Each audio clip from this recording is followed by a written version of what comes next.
алғысымды айтқым келеді. Өйткені менің үйіме қылмыскерлер кіріп, жеке меншігімдегі заттарымды ұрлап кеткен болатын.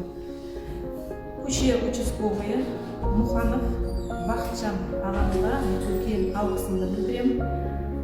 Және де тергеуші Беғазы Асылханға, сонымен бірге опер қызметкерлеріне үлкен алғысымды білдіргім келеді. Әшір Асқат інімізге үлкен алғысымды білдіремін. Осы кісілердің жедел қызмет атқаруының арқасында менің жеке бұйымдарым тез табылды. Алғысымды білдіремін. Істеріне әрқашан сәттілік тілеймін. Отанға, елге аянбай қызмет ете берулеріне тілек білдіремін.